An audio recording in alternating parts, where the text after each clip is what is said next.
Welcome to Ask Caleffi, the podcast that dives into real-life problems that plumbing and HVAC technicians face in the field. We're your hosts from the Caleffi Tech Support Team. I'm Greg Tubbs.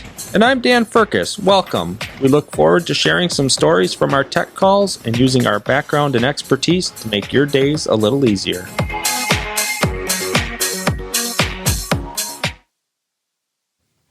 Hey everybody, we're back. The next episode. Yeah, we are back. They let us back in. They did. Welcome back, everybody. Thanks for tuning in. Yeah, thanks for the feedback, too. We've been receiving some feedback on our podcast from some tech calls, so I appreciate that. Yeah, all positive stuff. If we get some negative, we'll be sure to share that too. But everything so far is good positive. Yeah, it's been fun. Yeah, what have you been up to lately? Not a whole lot. It's pretty hot here. Yeah, it's darn hot. Hot and dry. We need rain. We need rain real bad. I'd like to say I was mowing my lawn, but it's unfortunately too dry to do that. I'd like to say I would be out fishing instead of mowing my lawn. Well, yeah, I agree with that too. Okay. Priorities. All right. Obviously, your priorities are better than mine. Nothing but fun, buddy. Right. Nothing but fun. So what are we going to talk about today, Greg? We get a lot of phone calls, questions on mixing valves. And I know it's kind of a general topic, but thermostatic mixing valves definitely lead themselves to plenty of questions from anything on the sizing end, the before call, before it's installed, to, oh man, this thing's installed, it doesn't work. Right. Yeah, I know we've talked about mixing valves in the past and, the different models we have and sizing and that. But you know what? We haven't spent a lot of time on troubleshooting. No. And we can play off some of the scenarios. Like I had a good one come in this morning.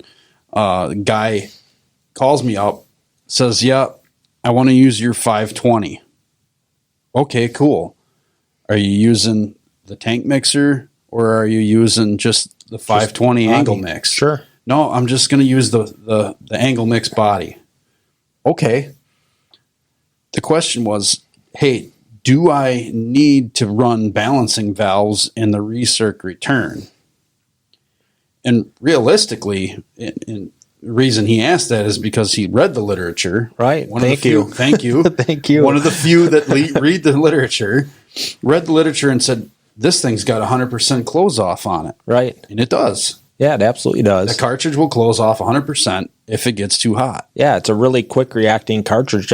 Actually uses a similar cartridge to our ASSE 1070 balancing valves. Right. Very quick reacting, 100% close off. So yeah, that you could do that. The reason you would want to use globe valves or a balancing valve, globe valves are probably better. Absolutely are better. Because some balancing valves are actually a ball valve, and ball valves don't control the best. I always say to guys, when you think about how the flow is controlled, a ball valve or a gate valve is kind of like sliding your finger over the end of a hose. It'll start to close it off, but it changes the velocity. Yeah. Where a globe valve, as you start to close that, it will maintain a kind of a similar velocity as you slow the flow down.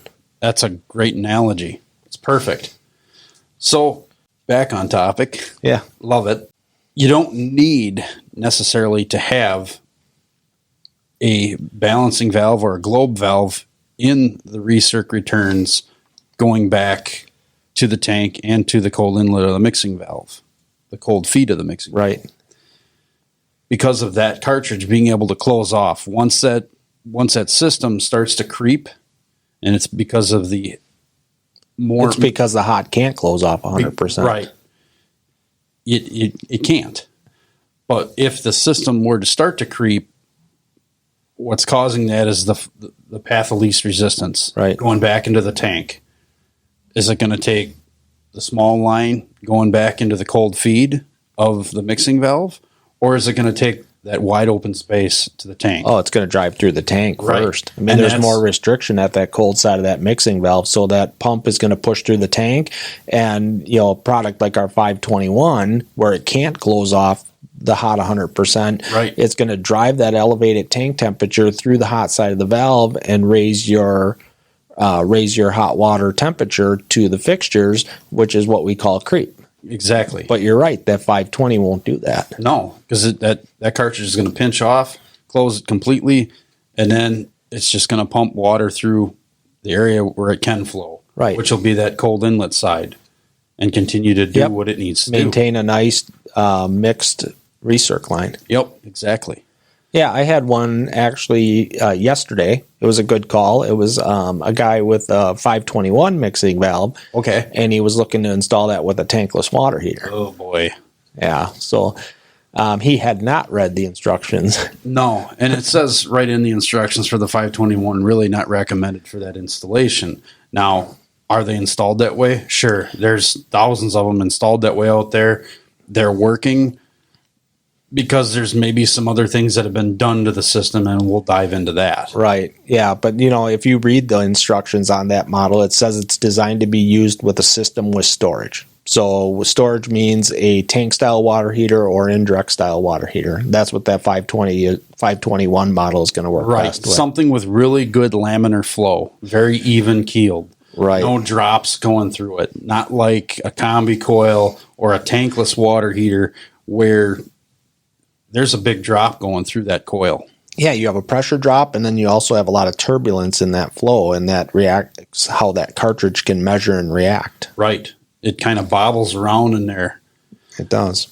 So after it comes out, usually when we see problems, the guy will have it installed, contractor will have it installed, call us and say, this thing's not working. So one, we want to see the literature on that. It says 27 degree delta. Right, delta T. Yeah, sure. But realistically, a 20 degree seems to work fine. Okay, if we nailed that down, you're expecting, we'll say 125 degrees out of that valve. You got to produce at least 145 to 150 degrees. A lot of tankless water heaters have trouble doing that. Right. That's really the high end. 140, is really the high end, and then they start to really drop off in efficiency. Right. So for efficiency purposes, that's where they're programmed to be. Right. But we get that nailed down that, we have a 20 degree delta T feeding it with the appropriate temperature on the hot side. But you have no way of knowing what the pressure drop is unless you install exactly where my mind was going. PT ports. Right. Nobody does that. I mean, when I did water heaters, granted they were basic tank style water heaters, right. Installing pressure ports was not a thing. Well, no, you're not going to have a huge pressure drop across that. But you look at a tankless coil where you've got a lot of BTUs and a very small heat exchanger looking to raise the water temperature from 50 degrees to 120 or 30 or 50 if you're trying to use that mixing valve. In the snap of a finger. Right. I mean, you have a pretty high pressure drop across that heat exchanger. Right. In a case like that, you're going to really probably want a balancing valve on the cold side of that mixing valve so that you can balance that pressure differential. Right. And that's where my mind was going is when I get a trouble job like this, talking to the contractor, they have it all installed. This is the end of the day, or they've got 2 other jobs lined up behind this. They need to get this done.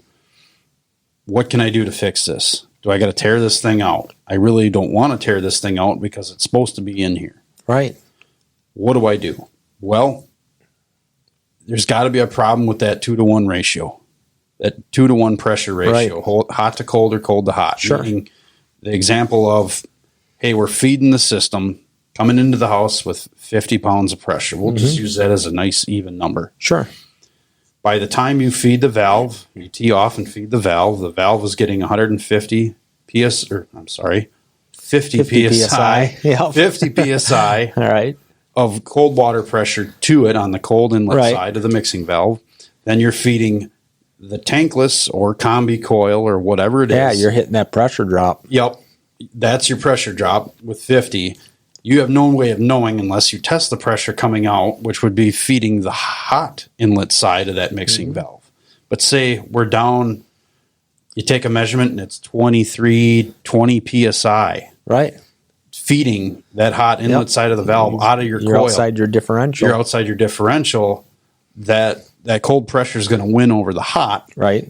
And you're never gonna temper water correctly. Yeah, exactly. Another scenario to that though is you may put it in and it works perfectly. Okay, Yep. It happens to work. It works well. And 6 months or a year later, now it doesn't. What you may have experienced that the heat exchanger is starting to lime up, starting to Hard water. Starting to get to a point where it needs to have maintenance done on the water heater, and that your pressure drop is increasing. And now, so you install it, you walk away, you think, boy, I did it. Okay, it's working well. And then 6 months down the line, you get a little lime or calcium buildup in that heat exchanger. Your pressure drop increases. You drop outside that 2-to-1 pressure differential, and now the valve won't work. Right. And another rabbit hole here, where I hear those calls the most, the liming up, is usually combi coils and oil boilers. Yeah. Because they get so blasted So hot. They really cause that issue a lot quicker than a gas-fired appliance will. Yeah, they absolutely do. And you think about that, the hotter the water is, the quicker the minerals are going to precipitate out of that water. The calcium, the lime build up, and where's that going to land? It's going to land in the small ports of that heat exchanger. Absolutely. So what would be a better valve for that application? Honestly, I love that 520 because of that. The quicker reacting cartridge, it's a little bit smaller body. It just works better. Right, and easier to pipe. Yeah. You look at coming out of the bottom of a on-demand water heater, you've got your hot and cold ports. Well, you can drop right out of the hot port into the mixing valve, come right out of your mixed outlet. They're in a straight line. You're right. And then the T is already essentially in place to come into your cold side. Beautiful. So it takes less space and it's easier to pipe. Yeah, I 100% agree with that. So, but backing up a little bit here, we have a problem with that differential due to, on initial install, let's say, we want to balance down that cold. Right, that's where that cold balancing valve comes into place. Adding a globe valve to the cold inlet, just to the cold inlet side of the mixing valve, right off the feed, just going into the mixing valve. Now, I understand piping can be tight, and we get that a lot. We get oh man, I have no room for that. I got no room for that. Yeah. You're going to have to get creative, unfortunately, if you're experiencing that problem. Right. But that's that's the troubleshooting solution that we can offer is, look, you got to balance down that cold, just the cold feed to the mix valve.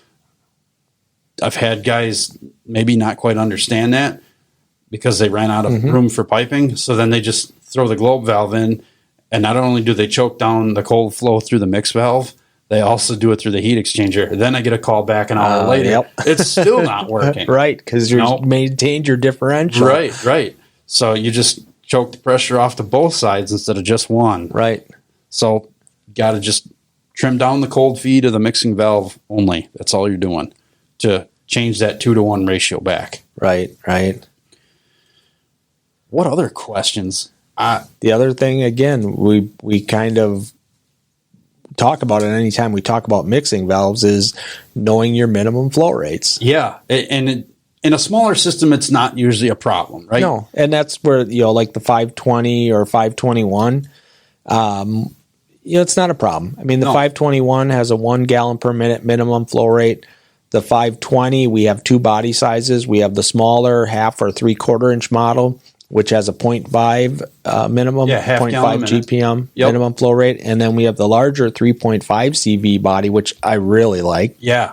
That has a 1 GPM minimum flow rate, but actually has a 16 GPM maximum. So it's a little higher than the 521 on the maximum side. Yeah, that's pretty nice, especially for larger homes. And that's where we start to see the weird things happen with minimums not being met because, quite frankly, if the house has 1.5 or 1.25 piping, one can assume that we need an 1.25 or 1.5 mixing valve. Right. Well, why wouldn't you, Greg? Why wouldn't you? Why wouldn't you? Why wouldn't you need that? Right. That's what the pipe size is. Yeah, but that's where we run into problems. So when a guy looks at installing an 1.25 or 1.5 valve, both of those have minimum flow requirements. They usually look at our high flow valves when they're looking at some of this bigger stuff. Well, we need bigger, so we're going to go to the high flow valve. And those work well. Those work certainly great. have a great fit in the marketplace. They do. Thermostatic high flows. It's a big hunk of brass. It's a lot of money. So it's a high flow rate. It is a high flow rate. That smaller body, that 1.25 inch, 1 inch model, 5231, 4.4 minimum.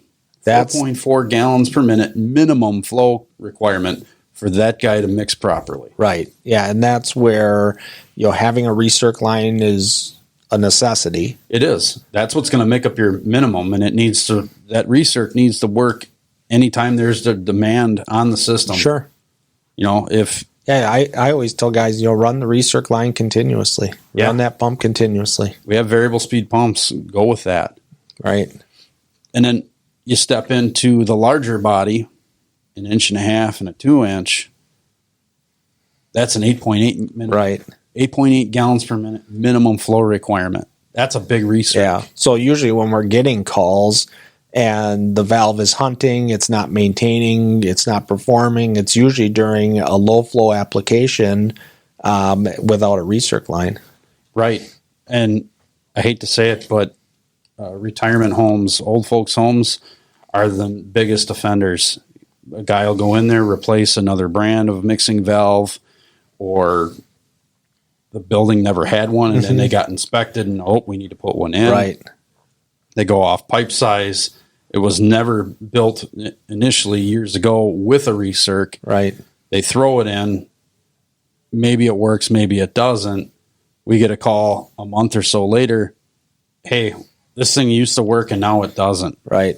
Well, you know what? I like when I get that call. I don't like when I get the call that says, this is what we installed. We installed one of your 5231s and it didn't work, so we replaced it. And then we installed another one. Yeah. And now this one's not working. So we're thinking about, did we have two bad valves? No, we didn't. Because, and I'm going to rant a little bit here. Oh, here he goes. I was trying to stop that, but all right, go ahead. We got to look at these things, okay? Or we never see them because somebody just decides we're going to sit on it, but then we're going to call you angrily and complain about it not working. Why didn't you call us when you had the problem initially? Right. Well, I should ask. Please call us. Please call us. Please call us. You start to see a problem, pick up the phone and call us, man. We are very happy to take that phone call now before the problem escalates to you getting your hind end chewed by the property owner or the manager or whatever. And it kind of helps us go through every little thing with the system.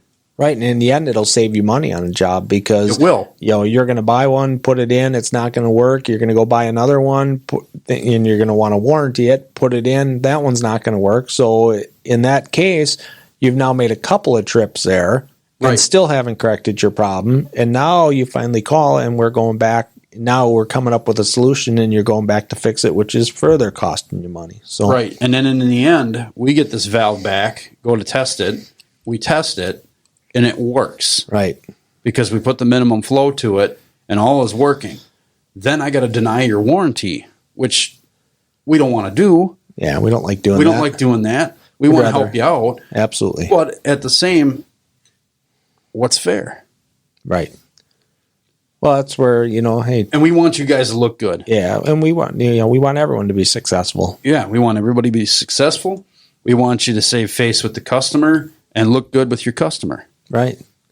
So, yeah, take the time and call us. I had a call the other day. We did an episode early on about thermostatic mixing valves and, the different product lines and sizing them. And I actually just had a tech call from someone who had listened to that. Oh, really? And said, you know what, I wanted to call you because I listened to your episode about sizing the mixing valves, and I figured I'd get your help now before I get out there and have an issue. So Smart it was great. Man. Yeah. And that's kind of what triggered us to go, you know what, let's do something, talk about troubleshooting mixing valves. It's, we appreciate that. I'd rather have that call up front. Yeah. And don't be afraid to reach out to us via the tech email, or Ask call Caleffi in. blog. Yeah, or the Ask Caleffi blog on our YouTube. People are constantly leaving comments and questions there. Hit us up. Yeah. We're happy to help. That's what we're here for. If we don't get to you right away, we're going to apologize. We'll get to you. We get to everyone pretty quick. Yeah, I think we do a pretty good here. job. Yeah, absolutely. Well, I think we covered it pretty well. Yeah, I think so. I'm sure we're forgetting something. We can circle the wagons and talk about it We'll come back again. on this. Absolutely. I mean, we get this call so often. We'll be back with more. All right. Thanks for tuning in. Thank you for tuning in. If you ever need help, Please feel free to contact our tech support team anytime at techsupport.us@caleffi.com. or call us during our business hours at 7:30 a.m. to 4:30 p.m. Central Time at 414-238-2360.